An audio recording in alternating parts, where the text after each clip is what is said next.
Graças a Deus, irmãos, vocês me ouvem? Maravilha.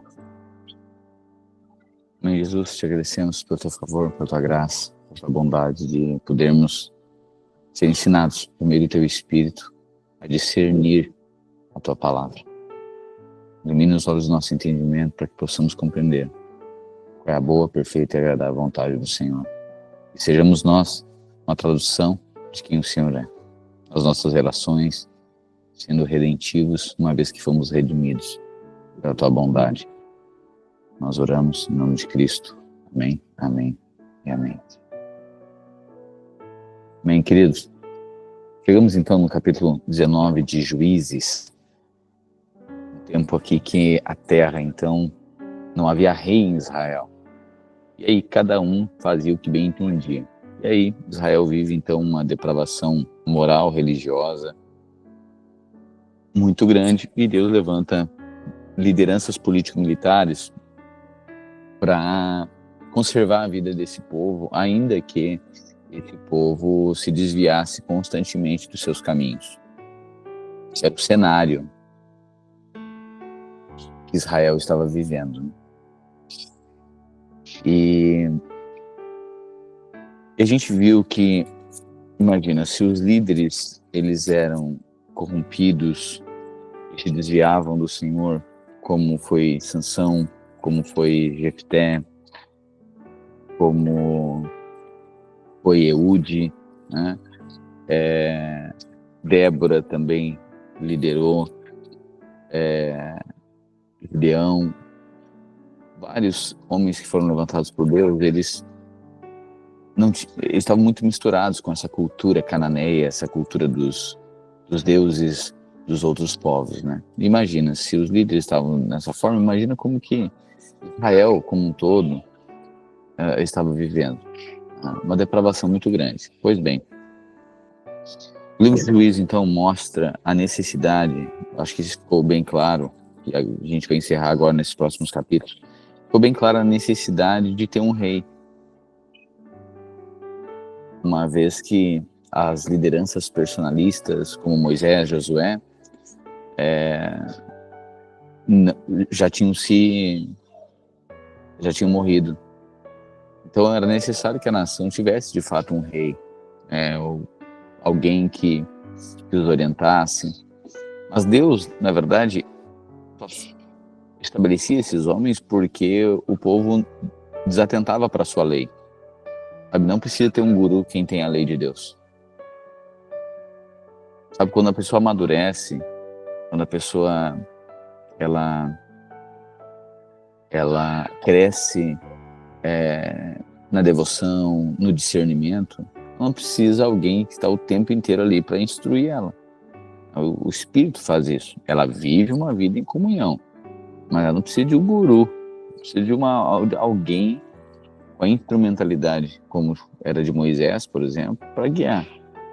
Né? Assim como uma criança, né? Uma criança, quando ela cresce, desenvolve, amadurece, não precisa mais ter alguém segurando ela pela mão para atravessar a rua. Né?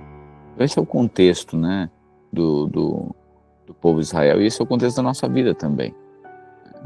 Mas era necessário, sim. Israel mostra, com a sua imaturidade, com a sua independência, com a sua indiferença em relação à lei de Deus, que era necessário, então, um governo sobre Israel, um rei sobre Israel. Então, esse cenário de Juízes aqui está mostrando, está revelando que o povo é imaturo e precisa de um rei.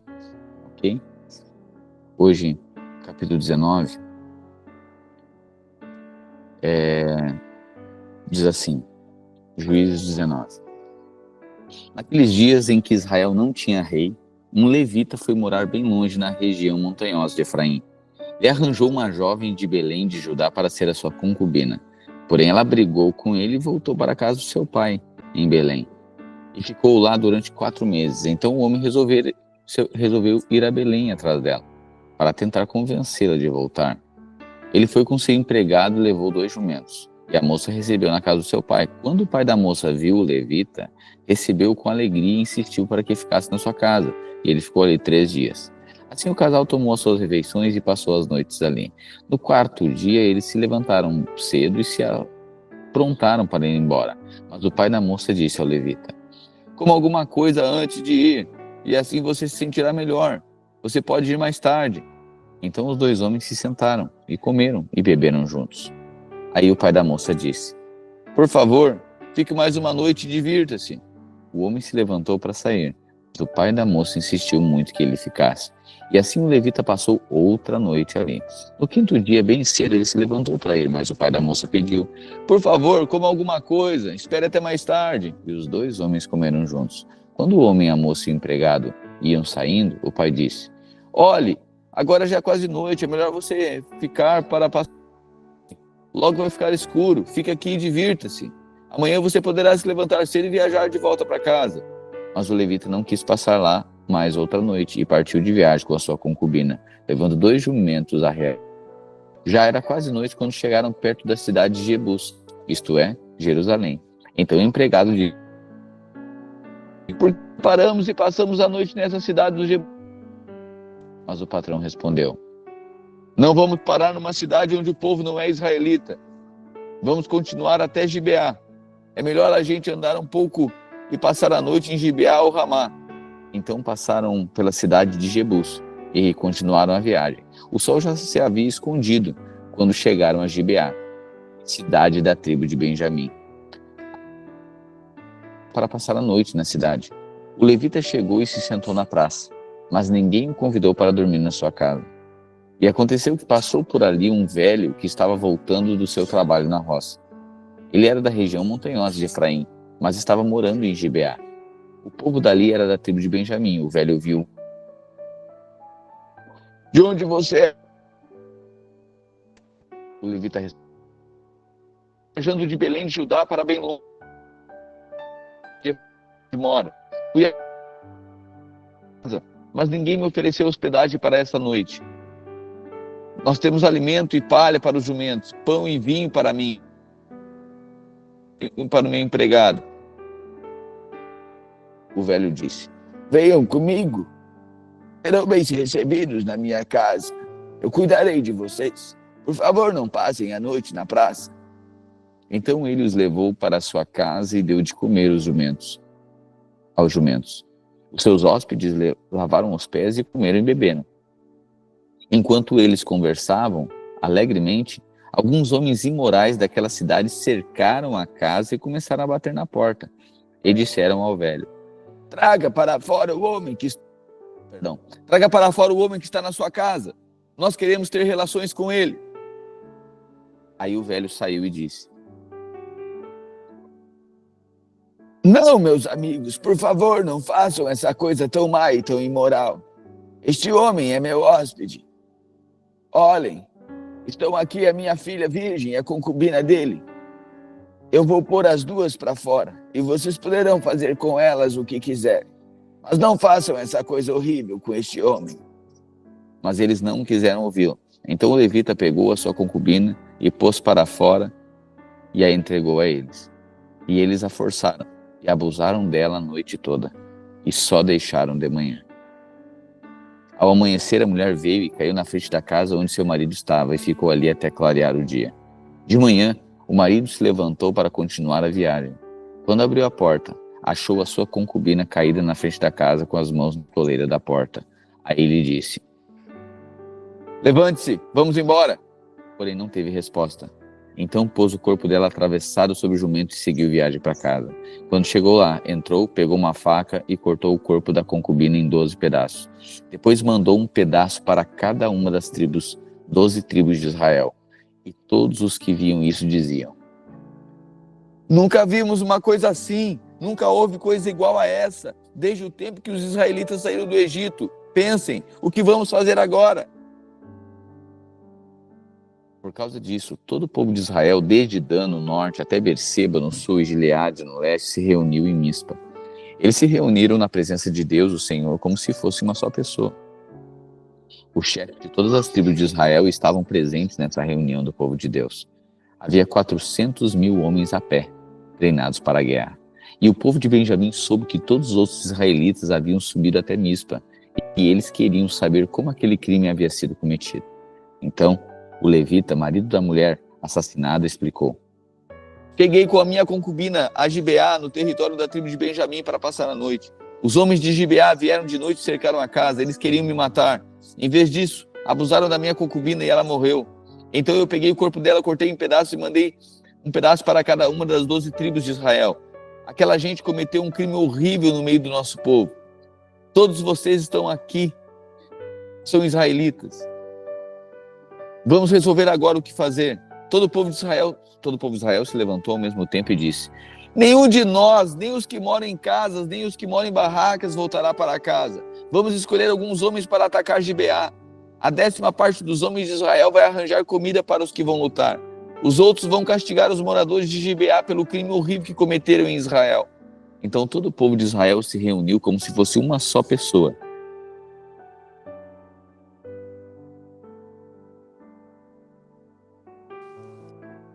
Para atacar Gibeá. As tribos israelitas mandaram que mensageiros fossem por toda a tribo de Benjamim e dissessem: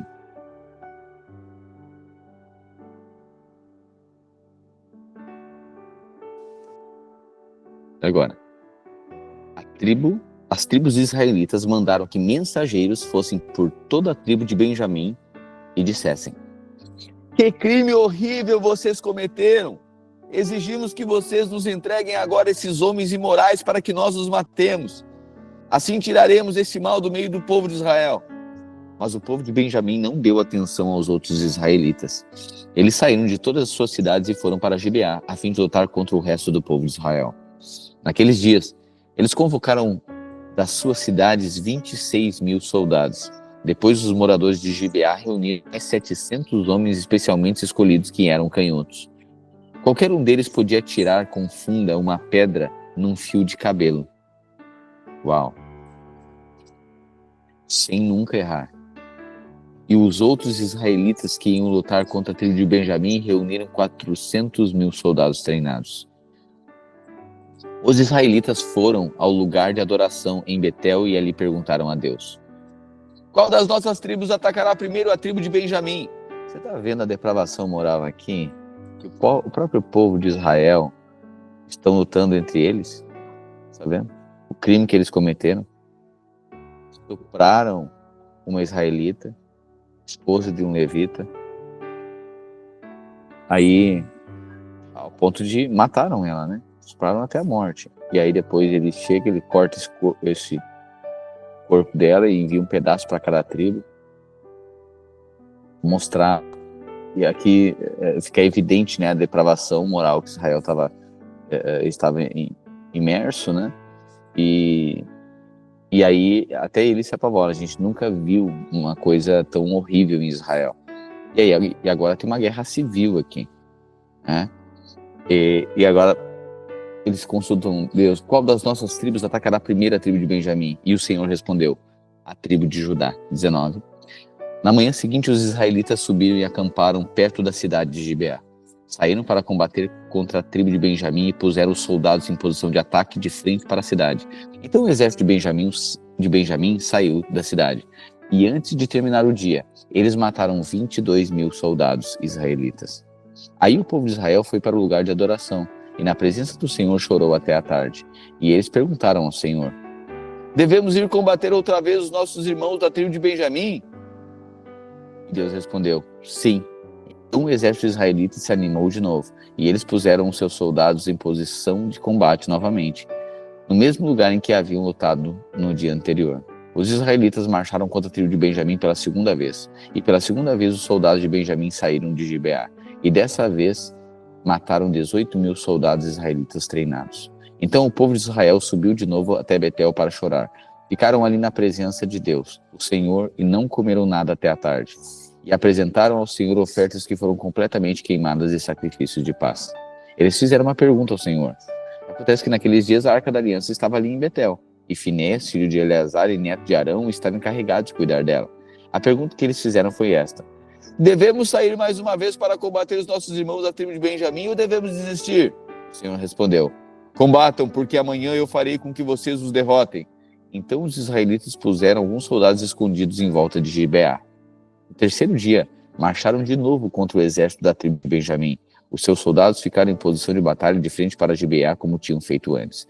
Os soldados de Benjamim saíram para combater e se afastaram da cidade, como haviam feito antes. Começaram a matar algumas pessoas na estrada de Betel, na estrada de Gibeá e em campo aberto. Mataram mais ou menos 30 israelitas e diziam: nós já os derrotamos, como das outras vezes. Mas os israelitas disseram: vamos recuar e fazer com que eles se afastem da cidade e venham para as estradas.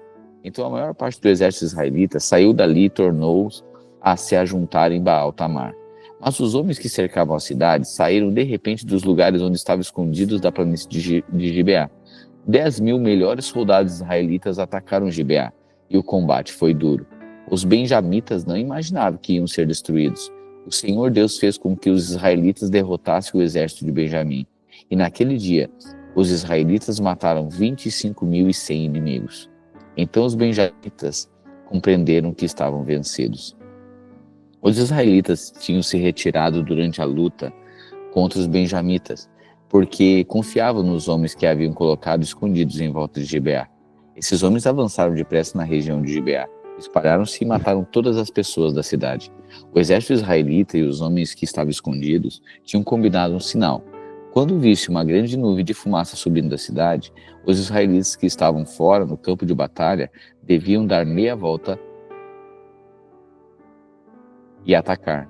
Até aquele momento, os benjamitas já haviam matado uns 30 israelitas e diziam: sim, já os derrotamos, como das outras vezes. Então o sinal apareceu. Uma nuvem de fumaça começou a subir da cidade. Os benjamitas olharam para trás e ficaram muito espantados quando viram a cidade inteira pegando fogo.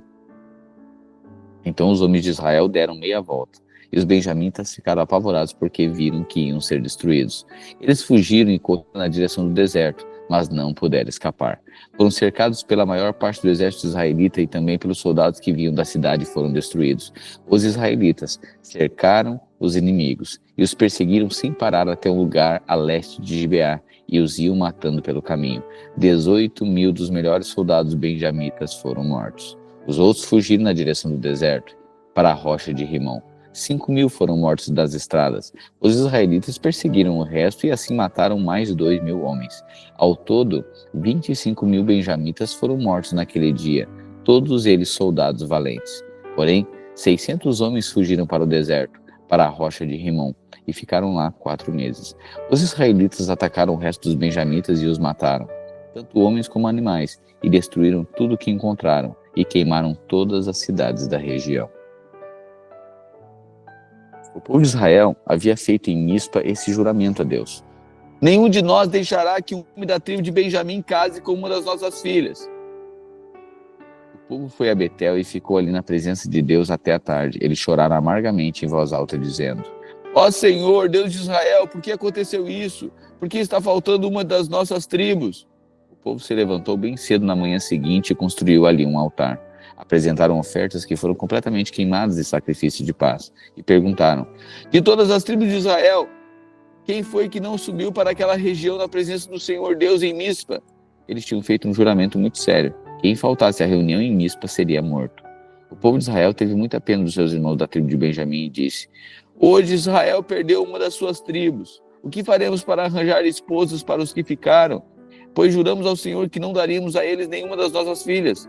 Então perguntaram: de todas as tribos de Israel, quem não compareceu diante do Senhor em Mispa? E ficaram sabendo que Jabes de Gileade, ninguém havia tomado parte na reunião. Quando fizeram a chamada do povo, ninguém de Jabes de Gileade estava lá. Então todos concordaram em mandar para lá 12.000 homens, dos mais corajosos, com essas ordens: vão e matem os moradores de Jabes de Gileade, tanto homens como mulheres e crianças. Façam isto: matem todos os homens e todas as mulheres que não forem virgens. E eles encontraram 400 virgens em Jabes de Gileade e as levaram ao acampamento de Siló, que fica na terra de Canaã. Então todos concordaram em mandar mensageiros aos benjamitas na rocha de Rimon para fazer uma proposta de paz. Aí os benjamitas voltaram e receberam aquelas 400 moças de Jabes de Gileade, porém não havia moças em número suficiente para todos. Então o povo ficou com pena dos benjamitas. pois pela vontade do Senhor estava faltando uma das tribos de Israel. Aí os chefes do povo de Israel disseram: não há mais mulheres na tribo de Benjamim. O que vamos fazer para arranjar esposas para os que ficaram? O povo de Israel não deve. O povo de Israel não suas 12. Temos de achar um jeito a tribo de Benjamim não achar. De a tribo de Benjamim não acabar. Porém não podemos deixar que eles se casem com as nossas filhas. Eles falavam isso porque o povo de Israel havia amaldiçoado quem deixasse um benjamita casar com a sua filha. Então disseram: a festa anual do Senhor na cidade de Siló está perto. Siló fica ao norte de Betel, ao sul de Lebona e a leste da estrada que vai de Betel a Siquém. E os chefes do povo de Israel disseram aos benjamitas: vão, escondam-se nas plantações de uvas e fiquem vigiando. Durante a festa, quando as moças de Siló saírem dançando, vocês também saiam das plantações de uvas, e cada um agarre uma dessas moças e leve embora para a terra de Benjamim. Assim, quando seus pais ou irmãos delas vierem se queixar, nós poderemos dizer: por favor, deixe que elas fiquem, pois a batalha contra Jabes de Gileade não conseguimos mulheres para todos os benjamitas. E vocês não serão culpados de quebrarem a promessa. Não deram as suas filhas a eles, elas foram roubadas. E assim fizeram os benjamitas. Cada um deles escolheu uma esposa entre as moças que estavam dançando e a levou embora.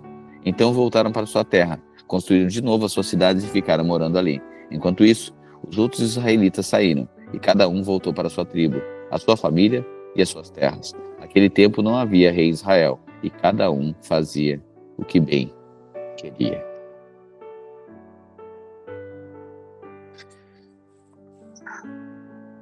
Amém, queridos? Finalizamos o livro de Juízes. Eu falei uns 3 devocionais atrás que o negócio ia piorando cada vez mais. Você está vendo? Por quê? Porque não havia rei em Israel. Então o povo vivia esse caos, né? Se desviaram do Senhor, estavam lutando contra si. Horrível, né? Esse foi o tempo então dos juízes, que após a morte de Josué. Então o intervalo de tempo aqui é após a morte de Josué.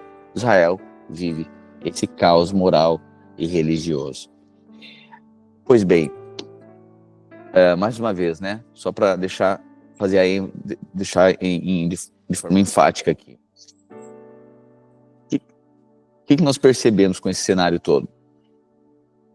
Que é necessário que Deus levante um rei para colocar Israel nos trilhos novamente. Sim ou não? Fica evidente isso, a necessidade de um rei? Ok. Agora, trocamos o livro, né? Agora inicia aqui um hiato, vamos dizer assim, um parênteses dentro dessa história. Perceba, desde a saída do monte. Vou começar novamente. Adão peca, a humanidade fica imersa no pecado, a depravação. Deus levanta outro homem, Noé, faz uma aliança, mas a geração de Noé corrompe também. Deus levanta então outro homem, Abraão, faz uma aliança com Abraão. Sua descendência, Isaac, Jacó. De Jacó, 12 tribos, as 12 tribos de Israel. A partir então dessa aliança com Abraão, Deus estabelece o seu povo na terra. São os hebreus, os judeus. Pois bem, Abraão, Isaac e Jacó, os 12 filhos de Jacó, a má foi muito grande na terra. E agora eles vão lá para o Egito. Quem está lá? José, que eles tinham vendido, o irmão, como escravo. José estava lá, trata eles muito bem. Troca o faraó, José morre, Jacó morre, os irmãos também morrem. Os outros faraós, o Egito, escraviza os israelitas. E eles vivem lá 430 anos debaixo de escravidão. Bom, Deus então levanta um homem libertador. Quem é esse? Moisés. Resgata esse povo do Egito e agora vai levar em direção à terra que Deus prometeu a quem? A Abraão, a Isaac e a Jacó. Ok? Moisés então tira esse povo do Egito, leva até o Monte Sinai. Deus mostra o seu caráter, mostra a sua bondade e a sua santidade também. Deus estabelece uma forma de relacionar com esse povo, através dos sacrifícios de purificação, através das ofertas de aroma suave. diante do Senhor. Deus queria relacionar com esse povo. Deus estabelece também um lugar, um tabernáculo, uma arca, para manifestar ali a sua presença. Esse é o cenário. Levantou então Moisés, só que o povo o tempo inteiro se desviava dessa santidade, dessa pureza, dessa relação com Deus. E esse povo murmurava demais, esse povo reclamava, esse povo não tinha um espírito de fé, não carregava o espírito de fé para ingressar na terra prometida. Bem, Deus disse então, os filhos de vocês vão entrar. Passam-se então, eles passam ali 40 anos vagando pelo deserto, até que morresse toda essa geração. E fica a geração de 20 anos para baixo. Bom, há 20 anos para baixo, depois de 40 anos que eles ficaram vagando pela terra, um outro libertador. Quem é esse? Josué. Josué, Moisés. E agora ele tem um espírito de fé para entrar na terra prometida. Pois bem, Deus levanta Josué e eles vão agora para a terra prometida. Depois passa um tempo, eles começam a conquistar as primeiras cidades na terra prometida. Passa um tempo, Josué morre. Foi o tempo, então, que Israel ficou sem rei e sem essa liderança personalista. Ok? A sociedade, o povo de Israel, vive, então, na Terra Prometida. Eles estão todos aqui na Terra Prometida. Mas eles permitem a idolatria, eles permitem cultuar os outros deuses, os deuses dos cananeus que estavam ali. Eles eram para expulsar todos, não expulsaram. Era pouco a pouco, mas era para expulsar tudo. Não expulsaram, fizeram alianças, eles casavam com as mulheres cananeias. Aí você vai lembra de Sansão? Né? Então, se misturavam o tempo inteiro. Esse era o cenário. Okay? Então, o tempo dos juízes aqui, um tempo de corrupção moral e religiosa. Pois bem, tudo isso aponta, então, para a necessidade de Deus reorientar esse povo, enviar um rei. E é agora que aparece, então, o livro de Ruth. Tá, mas nessa história toda vai agora aparecer uma história, um parênteses, um hiato, contando a história de uma mulher, Ruth. E parece muitas vezes que não faz sentido, porque está no meio da história de todo o povo de Israel e agora vai contar a história de uma mulher. Sim, porque essa história, a história dessa mulher, da linhagem dessa mulher, virá aquele que será rei de Israel. Aqui começa agora a história de Deus mostrando que vai redimir esse povo. Olha que coisa, olha que aspecto lindo isso. Está todo mundo clamando por um rei. O cenário não está propício, não está necessitado que se levante um rei Israel? Sim. Pois é, Deus começa agora a contar uma história de redenção. E essa história começa aqui em Ruth. Deus dizendo, eu levantarei um governo, eu levantarei um rei segundo o meu coração para guiar o meu povo Israel. Ok? Esse é o cenário. Pois bem, Ruth, capítulo 1. Essa história aqui tem 3 personagens principais. Ruth, Noemi e Boaz. Noemi é uma israelita. Ruth é uma moabita, região de Moabe. E Boaz é um parente resgatador. Uma história aqui, uma família aqui. Esse é o livro de Ruth. Pois bem, vamos lá. Olha o cenário aqui. Primeiro, o primeiro versículo do capítulo 1. No tempo em que Israel era governado por juízes, houve uma grande fome naquele país. Outras versões vai dizer, nos dias em que julgavam os juízes, houve fome na terra. Ou seja, nos dias em que julgavam, no tempo que Israel era governado por juízes. A gente não acabou de ver toda a história de vários juízes aqui de Israel? Sim? Ok. Então, quando você ouve sobre isso, você já consegue se situar em que momento da história que tem essa história aqui. Okay? Em que momento da história do povo de Israel está acontecendo a história agora de Ruth. É justamente no tempo que Israel era governado por juízes. Ok. Nesse tempo, nessa depravação moral, religiosa, política também, um caos, houve uma grande fome naquele país. Por isso, olha agora, um homem de Belém, cidade da região de Judá, foi com a sua mulher e os seus 2 filhos morar por algum tempo num país chamado Moabe. Então, peraí. No tempo que Israel estava sendo governado por juízes, que estava tendo todo esse caos moral, religioso e político, teve fome na terra. E por conta dessa fome, teve um homem que saiu dessa região de Israel e foi morar dentre os moabitas, dentre os inimigos de Israel. Ok?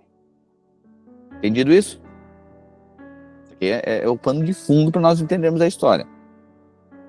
O nome desse homem era Elimeleque e o da sua mulher era Noemi. Olha o casal aqui, Elimeleque e Noemi. Os 2 filhos se chamavam Malom e Quilion. Essa família era de Efrata, um povoado que ficava perto de Belém de Judá. Eles foram para Moabe e ficaram morando ali. Então foi Elimeleque, Noemi, a sua esposa, e 2 filhos, ok?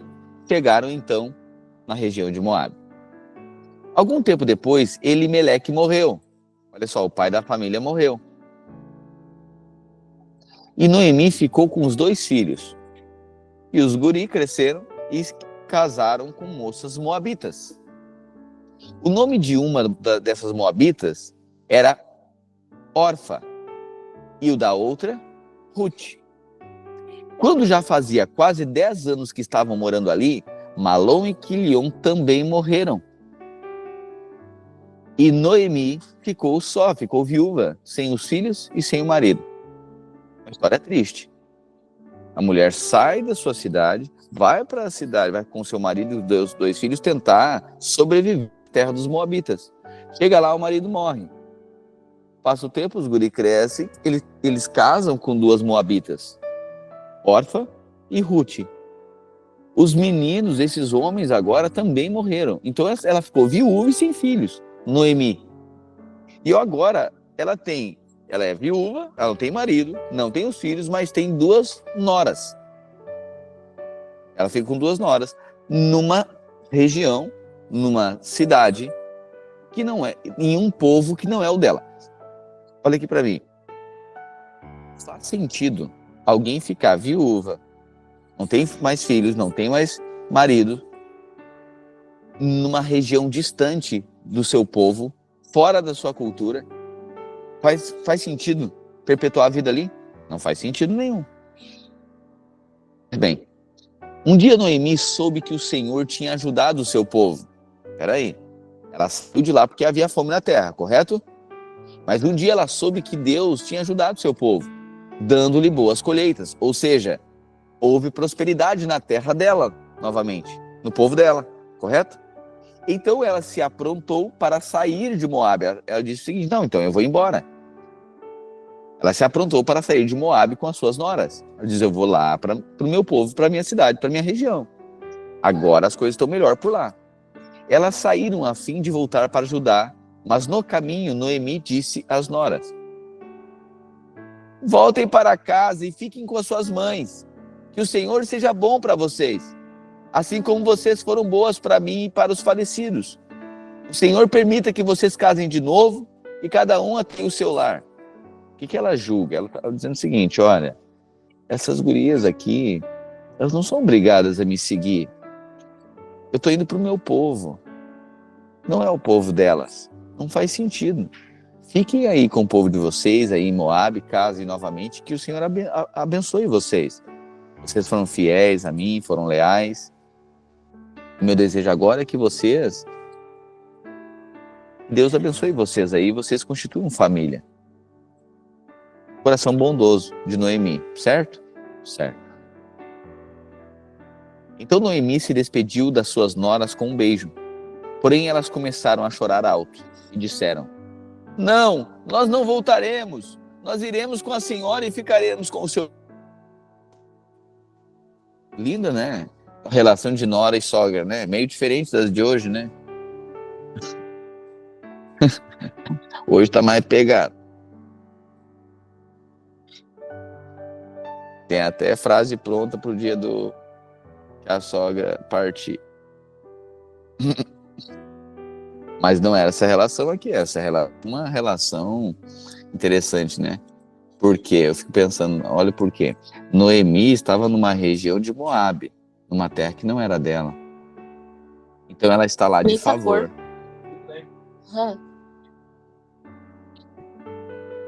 E ela está lá, então, de favor, né? E aí as moabitas, elas casam... A geladeira que nem ela pegou, se desfez tudo que... Aí, maravilha. E aí ela está nessa região, os seus filhos casam com as moabitas, e aí, para ver, né, quando a pessoa está debaixo, quando a pessoa não merece, está num lugar que ela não merece estar lá, está sendo acolhida, pode ver que a pessoa não se coloca numa posição de merecimento, mas de graça. E a relação sempre melhora quando não tem lei, não tem mérito. Tudo é favor. Então ficou uma relação amistosa aqui de muita lealdade entre as noras e a sogra. Tanto é quando ela está liberando, diz, olha, fiquem aí com o seu povo, casem novamente, que Deus abençoe vocês. Vocês foram fiéis, leais a mim, o Senhor também será a vocês. Ela disse, não, nós queremos ir contigo. Mas Noemi respondeu, voltem, minhas filhas, por que querem ir comigo? Vocês acham que eu ainda poderia ter filhos para casarem com vocês?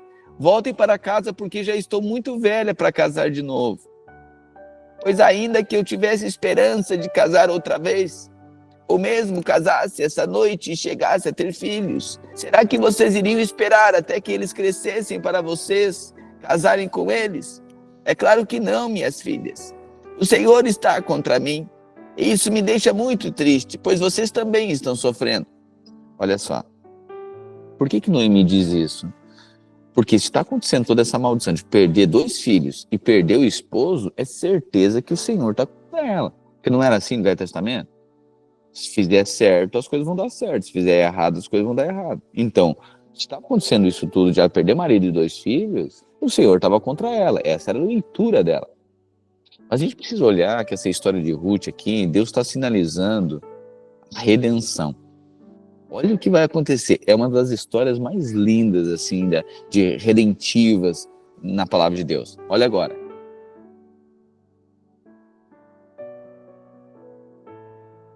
(14) Aí elas começaram a chorar alto outra vez. Então Orfa se despediu da sua sogra com um beijo e voltou para o seu... Mas Ruth ficou. Veja, disse Noemi, a sua cunhada voltou para o seu povo e para os seus deuses. Volte você também para casa com ela. Daí Ruth respondeu, não me proíba de ir com a senhora, nem me peça para abandoná-la.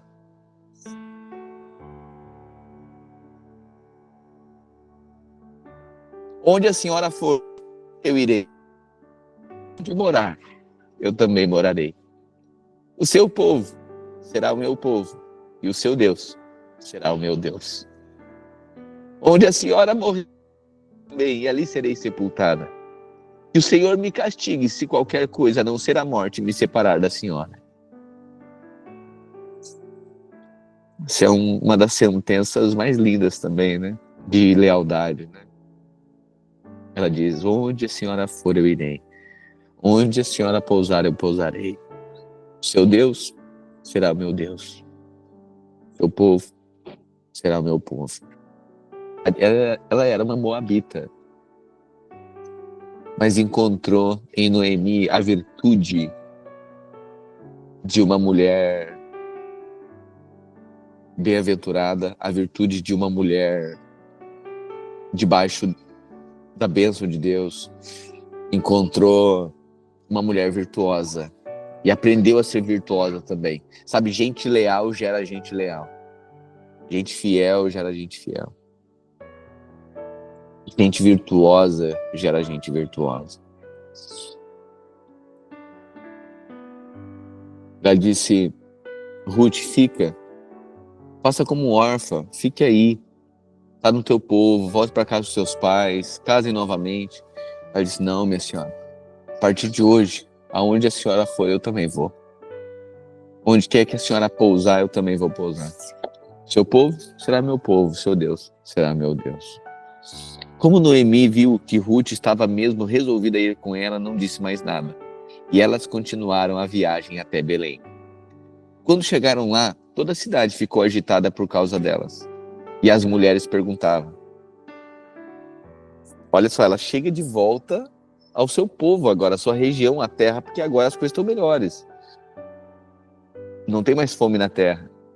Quando chegaram lá, toda a cidade ficou agitada por causa delas. E as mulheres perguntavam, esta é a Noemi? Porém, ela respondia, não me chamem de Noemi, a feliz. Chamem de Mara, a amargurada. Porque o Deus Todo-Poderoso me deu muita amargura. Ela diz agora, olha, Noemi significa feliz. Não me chame mais de Noemi, me chame de Mara, pois a minha alma se tornou amarga. Mara significa amargura. Ela diz, porque imagina, ela sai dali com o marido e 2 filhos, quando volta viúva e sem os filhos, né? Ela volta amargurada. Porque o Deus Todo-Poderoso me deu muita amargura. 21. Quando saí daqui eu tinha tudo, mas o Senhor me fez voltar sem nada. Então por que me chamar de feliz se o Deus Todo-Poderoso me fez sofrer e me deu tanta aflição? E foi assim que Noemi voltou de Moabe com Ruth, a sua nora moabita. Elas chegaram a Belém, quando a colheita de cevada estava começando. Espera aí, olha aqui para mim agora. Elas têm posses? Elas têm riqueza? Não. Estão voltando na alta temporada delas ou na baixa temporada? Na baixa temporada. Não tem nada. Olha só. Se hoje é difícil uma mãe solteira ou uma viúva, se imagina aquela época. Porque tudo estava nessa figura do homem. A mulher trabalhar, não, ela tem que estar casada. Então, assim, não tem esperança nenhuma. Um cenário muito difícil. Por isso que ela está amargurada de alma.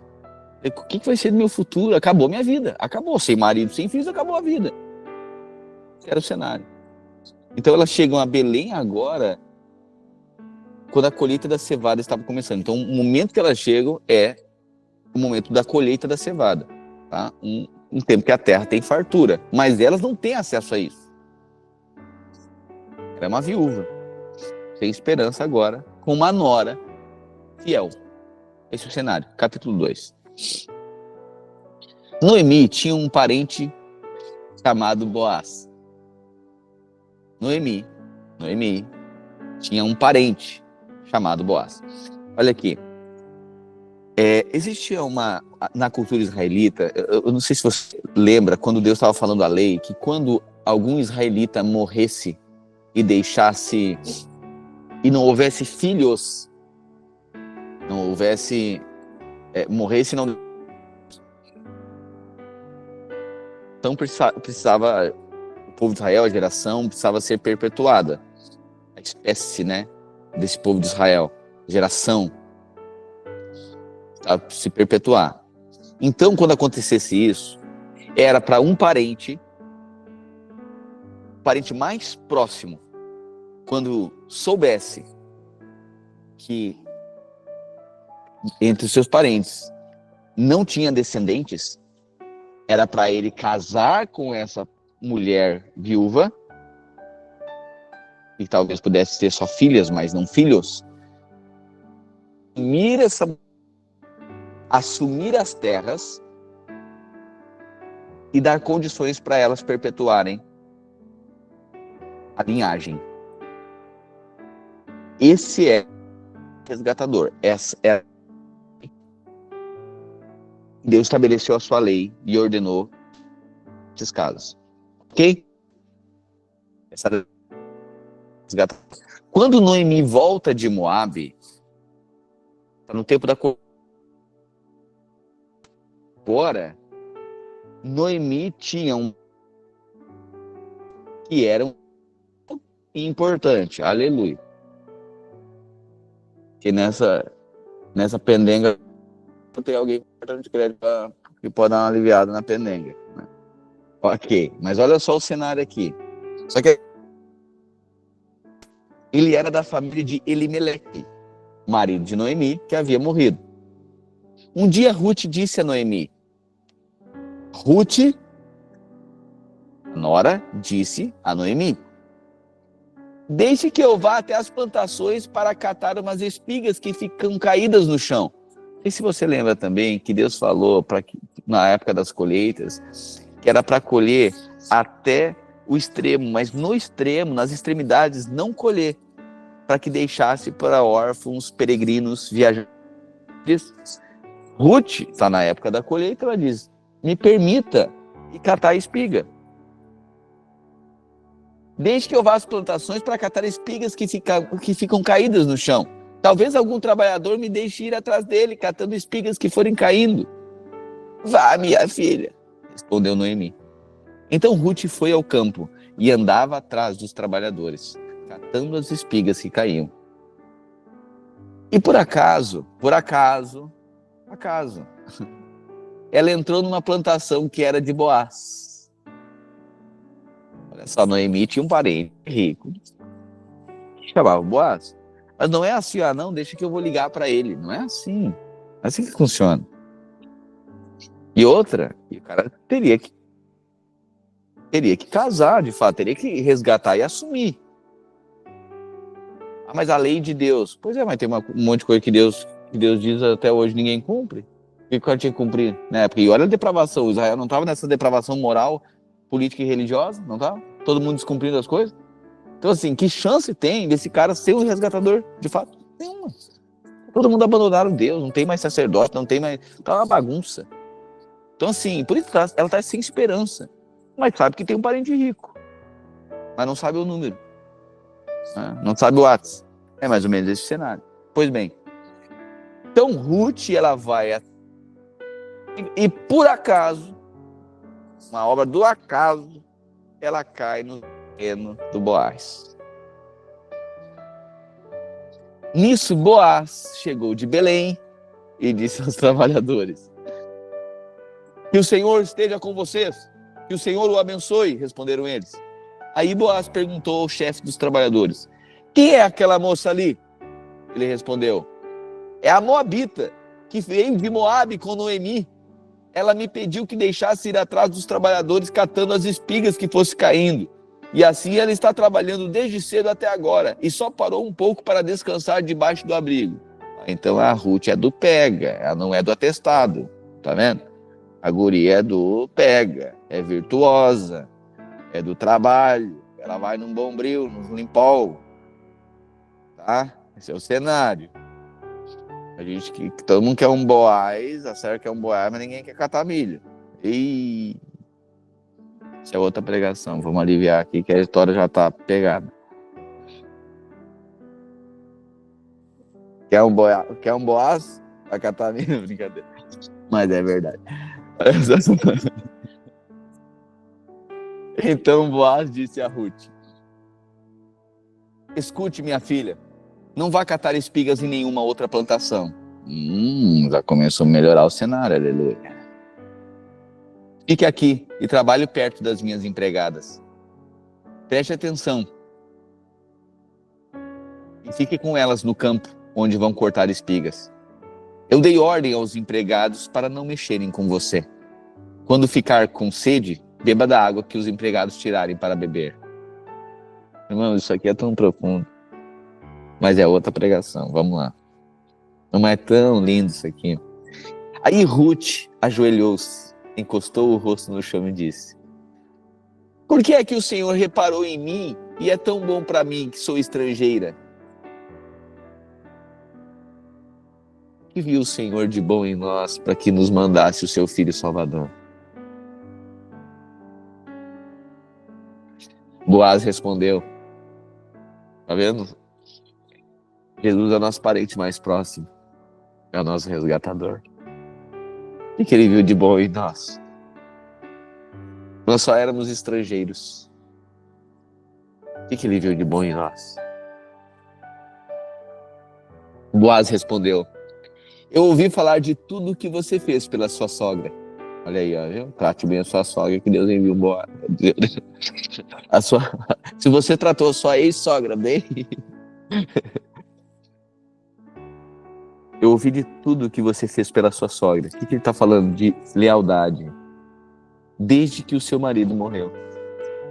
E sei que você deixou o seu pai, a sua mãe e a sua pátria.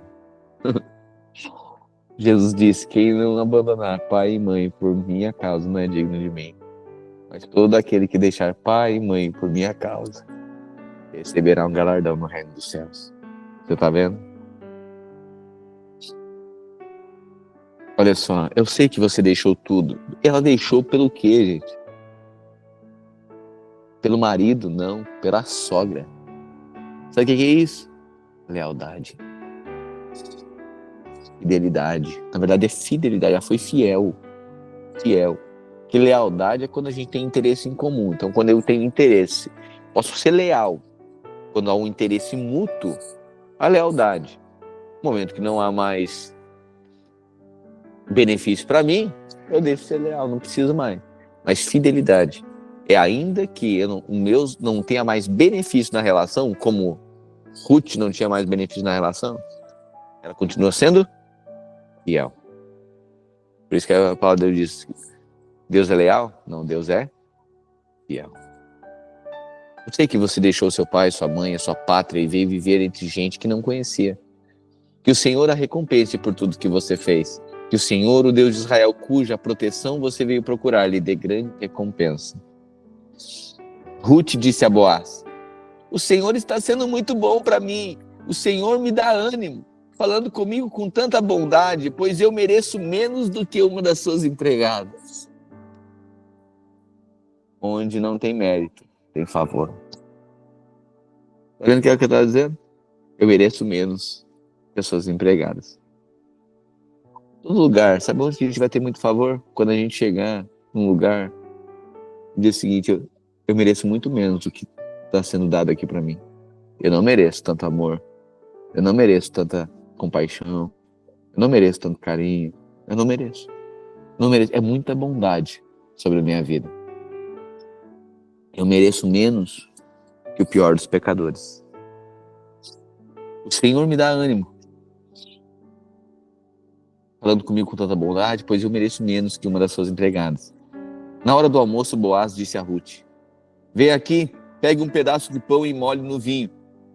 Então ela sentou-se ao lado dos trabalhadores, e Boaz lhe deu cevada torrada. Ela comeu até ficar satisfeita, e ainda sobrou. Quando Ruth se levantou para ir de novo catar espigas, Boaz ordenou aos empregados: deixem que ela apanhe espigas até o meio dos feixes, e não a aborreçam. Tirem também algumas espigas dos feixes e deixem cair para que ela possa apanhar, e não briguem com ela. E assim Ruth catou espigas no campo até de tarde. Depois debulhou os grãos das espigas que havia apanhado, e estes pesaram quase 25 quilos. Mais do que um saco de cimento cola. A Ruthzinha, que foi na manicure, na pedicure. Ai, minhas unhas, não vou. É do pega. Pegou a cevada, voltou para a cidade e mostrou a sua sogra o quanto havia catado. Também lhe deu a comida que tinha sobrado do almoço.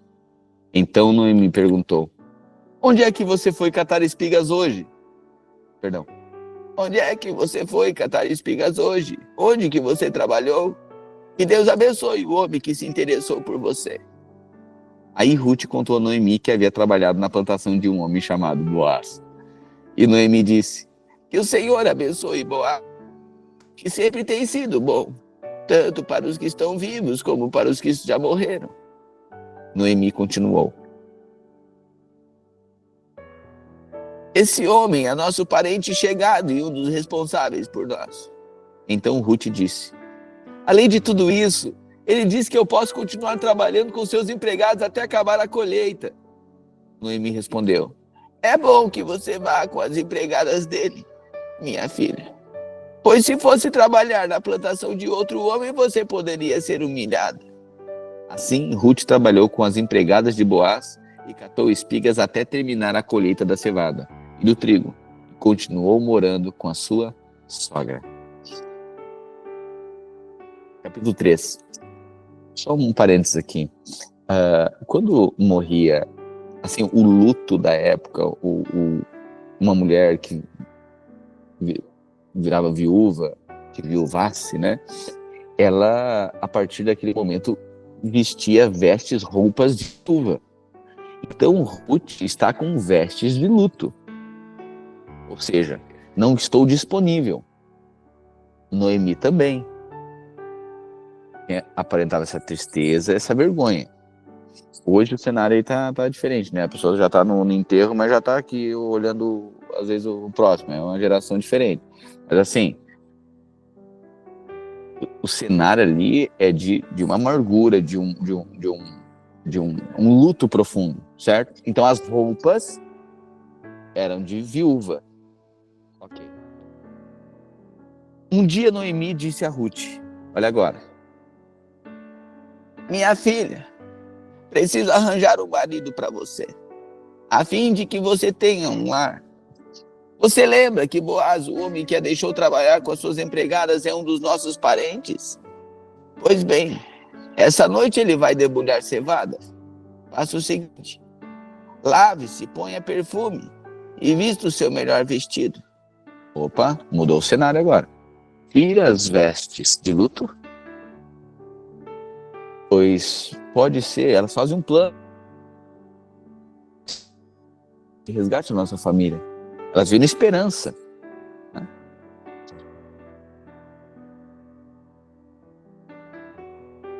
Depois vá até o lugar onde Boaz está trabalhando, mas não o deixe saber que você está ali, até que ele acabe de comer e de beber. O plano é certinho. Tá? Esse é o cenário. Quando Boaz for dormir, olhe bem onde ele vai se deitar. Então vá, levante a coberta dos pés dele e deite-se ali. Ele dirá o que você deve fazer.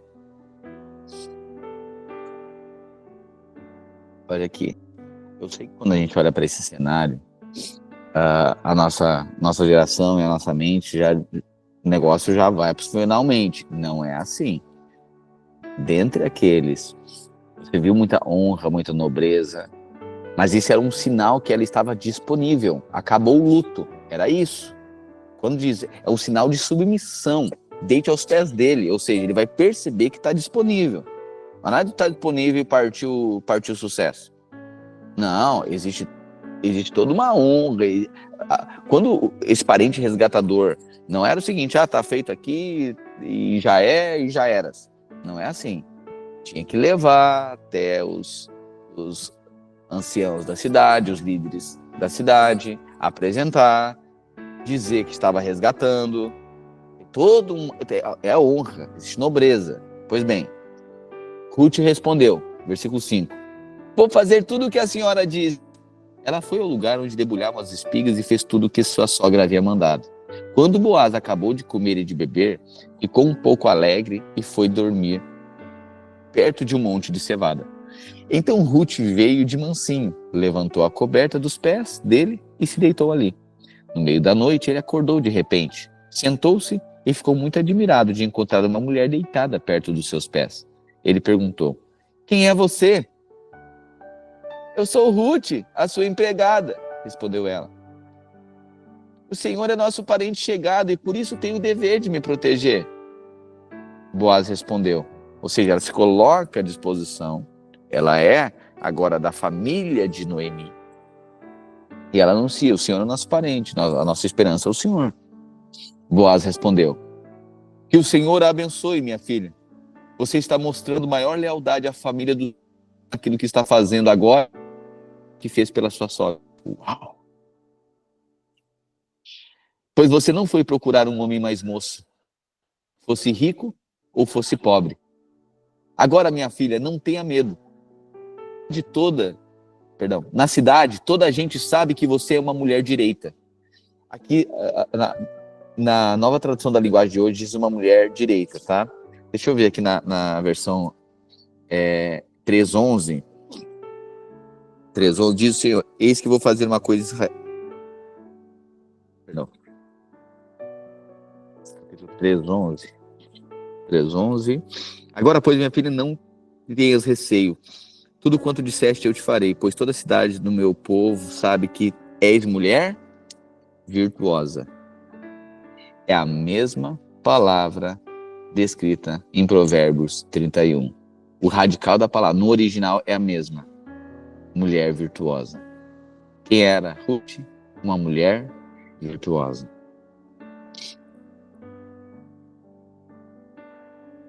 Na cidade, toda a gente sabe que tu és uma mulher virtuosa.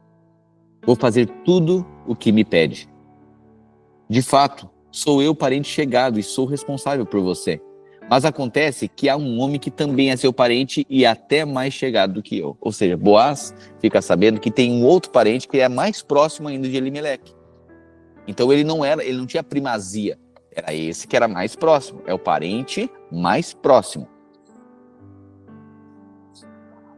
Fique aqui o resto da noite e de manhã nós veremos se ele quer ser responsável por você. Se ele quiser, muito bem. Mas se não quiser, prometo por Deus, o Senhor, que ficarei com essa responsabilidade. Agora, deite-se e durma de novo. Está vendo o cenário de honra aqui? Então Ruth, ou seja, que promessa tem aqui? A promessa de casamento. Iniciou a corte. Iniciou a corte de madrugada agora segura as pontas aí. Nós vamos ver se tem outro aí que está interessado, ok? Que tem direito, que tem primazia, ok? Se não, eu vou casar contigo. Então Ruth passou o resto da noite deitada aos pés dele. Enquanto ainda estava escuro, ela se levantou para não ser vista, pois Boaz não queria que ninguém soubesse que uma mulher havia ido lá. Então Boaz disse: tire a sua capa e estenda no chão.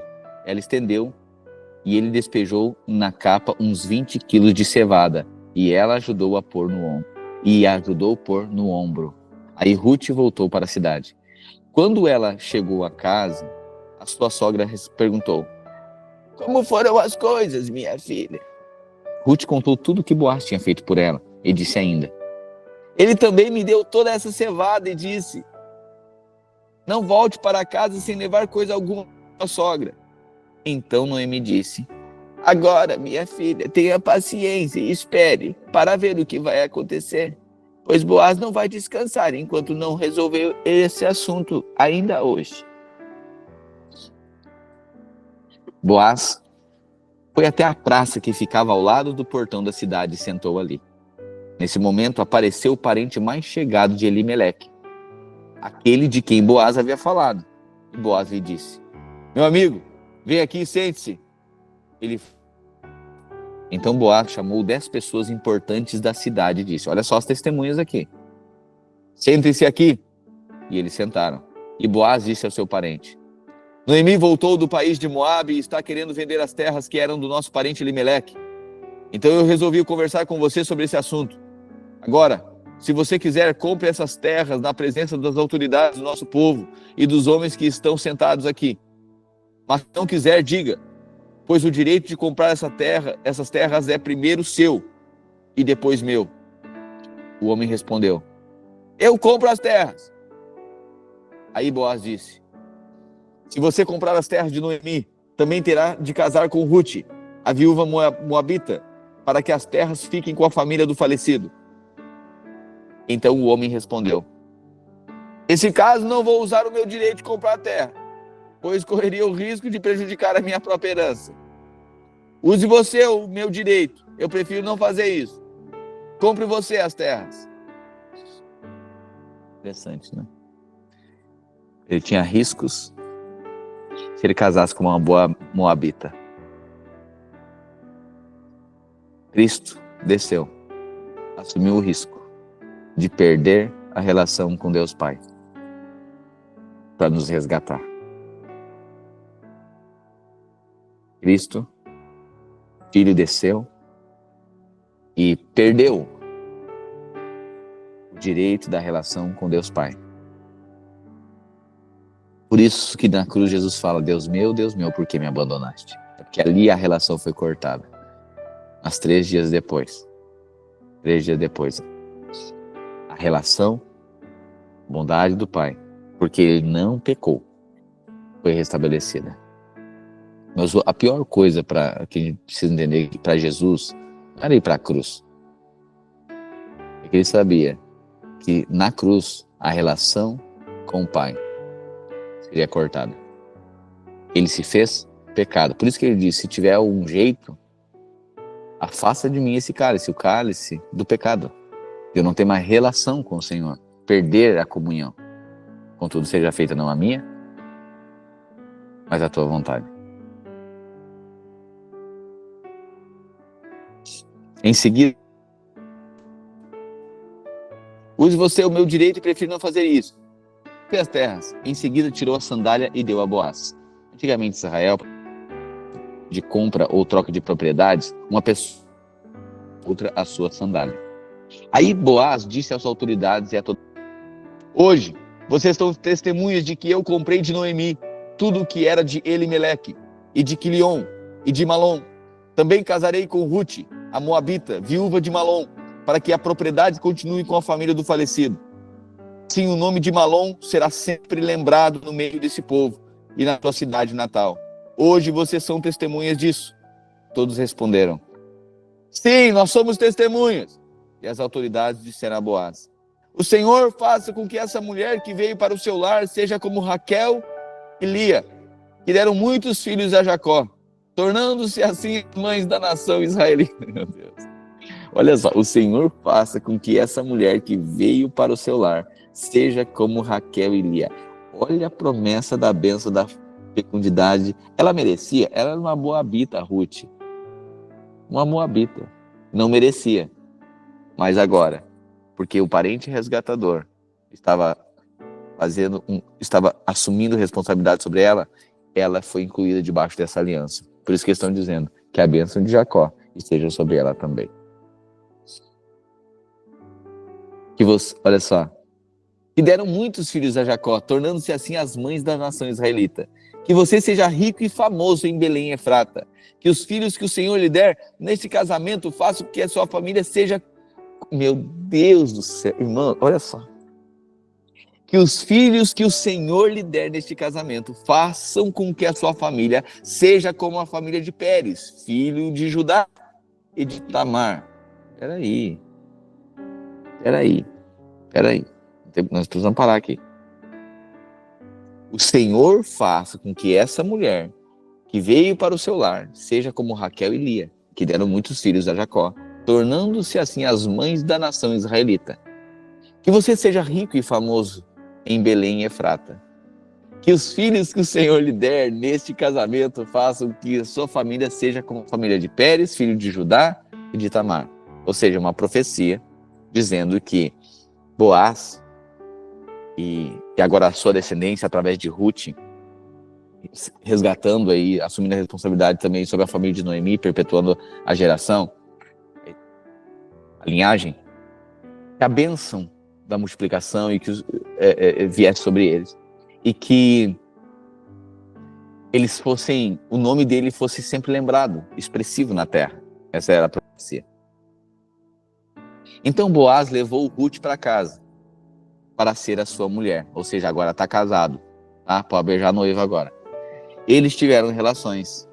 E o Senhor deu a Ruth a bênção de ficar grávida. Deu a quem? Ruth.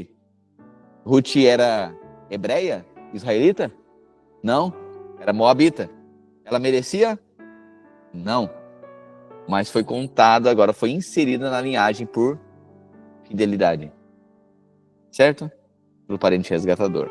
Deus foi bom. E assim a profecia começou a se cumprir. Ela engravidou e agora vai ter um filho.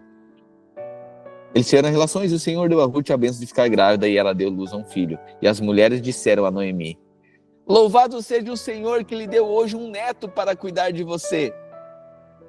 E este menino venha a ser famoso em Israel. Que este menino venha a ser famoso em Israel. Isso é uma palavra profética? Sim ou não? Tá bom.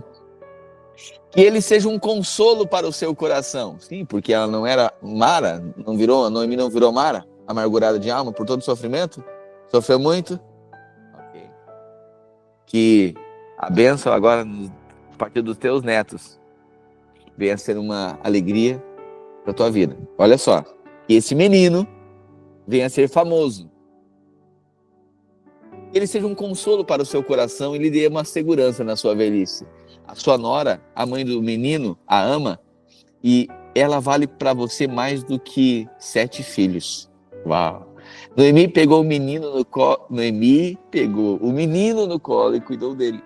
Ao vê-lo, as mulheres da vizinhança diziam: nasceu um filho para Noemi. E lhe deram o nome de Obed. Quem é Obed? Pai de Jessé. Quem é Jessé? Pai do rei Davi. Quem está nascendo? O avô do rei Davi. Quem? A linhagem real. O tempo dos juízes. Israel não está precisando de um rei? Deus começou. Está levantando o avô de Davi. O tempo do juízo, uma depravação moral. A terra não havia rei em Israel. Mas Deus agora diz: eu inicio um novo tempo. Eis que faço uma coisa nova. Estabelecerei um reinado para Israel. Vou trocar os tempos. Darei um rei segundo o meu coração. Começou agora. Por isso esse ato aqui, por isso que esse parênteses aqui, no meio da história dos juízes, de uma depravação moral, política, civil, guerra, o horror, Deus está sinalizando. Não achem, na baixa temporada, no momento de caos, eu não estou iniciando meu plano. O plano de Deus estava em curso aqui. Só que ainda está no tempo dos juízes, ainda está no tempo do caos. Parece que Deus não lembra, mas a semente da linhagem real já estava ali. Obed acabara de nascer. Obed, depois Jessé, e Jessé gerou Davi. Os antepassados, olha só, deram o nome de Obed. Obed veio a ser o pai de Jessé, quando foi o pai do rei, que foi pai do rei Davi. Os antepassados de Davi.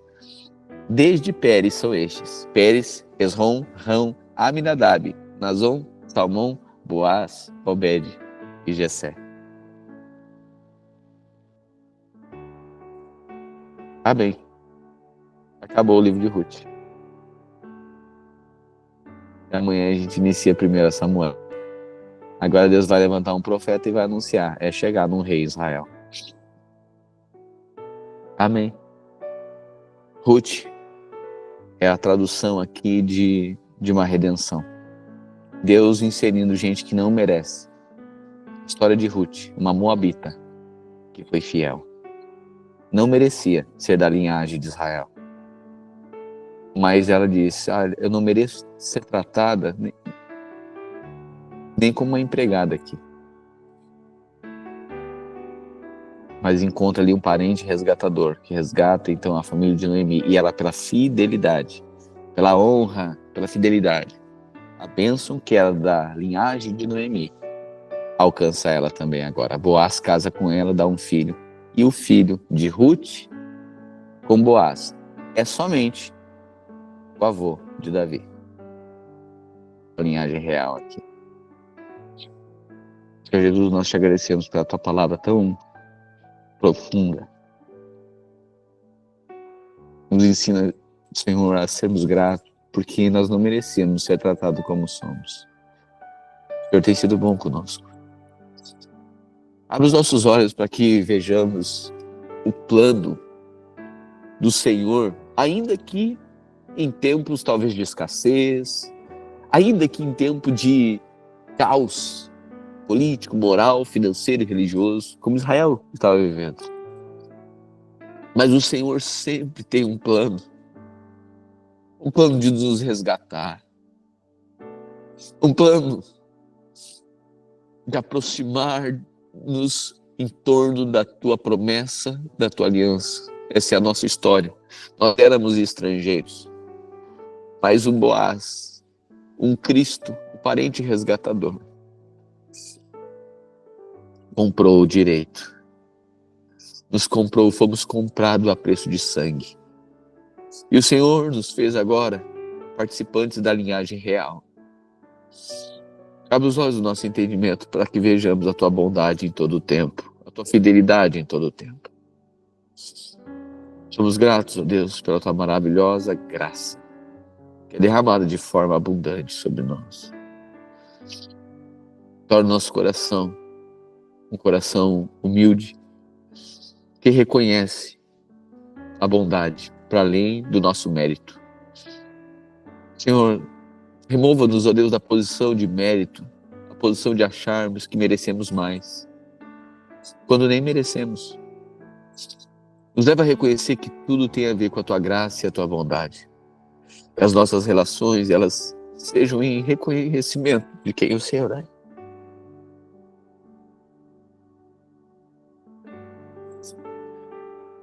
Reconheçamos o Senhor em todos os nossos caminhos. Existe um plano do Senhor em operação e muitas vezes não vemos isso. Muitas vezes estamos dizendo como Noemi, nosso nome é Mara, estamos amargurados, pois Deus nos abandonou. Não, mas a tua fidelidade, a tua bondade é até 1000 gerações. Veremos a tua bondade nos nossos filhos, e se nos faltar filhos, veremos nos filhos dos netos. Até se perdêssemos filhos, o Senhor enviaria gente estrangeira para nos abençoar. O Senhor tem suas formas de nos abençoar. Quero declarar que a unção de Abraão, de Isaac e de Jacó, as bênçãos, essa linhagem na terra, essa bênção está sobre nós hoje também. Éramos todos como Ruth, estrangeiros moabitas, mas a tua bondade nos alcançou e nós somos gratos. E hoje nós somos da linhagem real, a linhagem de Obed, de Jessé, de Davi e da raiz de Davi, Jesus, o Cristo, o Filho de Deus. Somos gratos pela tua bondade, Jesus. Nos leve a reconhecer todos os dias que o Senhor é bom e o Senhor é fiel. Nos levante como homens virtuosos e mulheres virtuosas, verdadeiros, humildes, que se necessário for, deixam pai e mãe por fidelidade ao Senhor. Reconhecemos que nós temos um povo, uma família e um pai. Nada mais importante que isso. Nós oramos, te agradecemos em nome de Cristo de Nazaré. Amém e amém. Amém, queridos. Concluímos aqui 7 capítulos hoje, né? Isso aqui é milagre, né? 7 capítulos, com choro, lágrima em 1h20. Aleluia. Aleluia. Amanhã voltamos aqui então, nosso devocional. Os irmãos estão aqui no Monte Rema. Aqui, ó. Tem os irmãos ali. Nunca participaram de um devocional, mas para ganhar a folguinha do serviço, eles disseram que tinha que brincadeira. Aqui são os outros.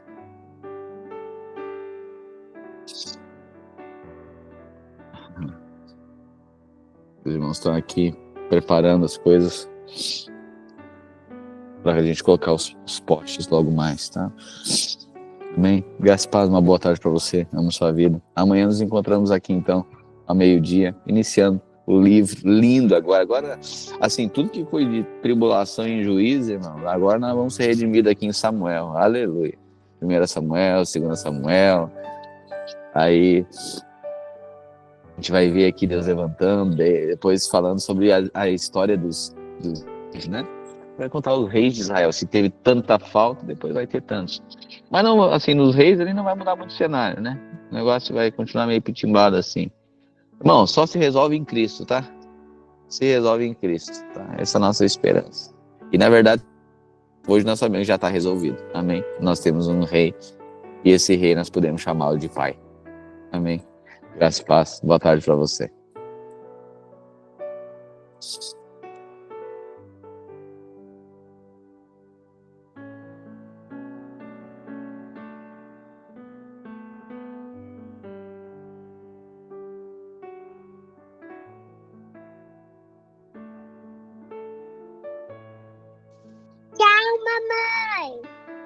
Tchau, filha!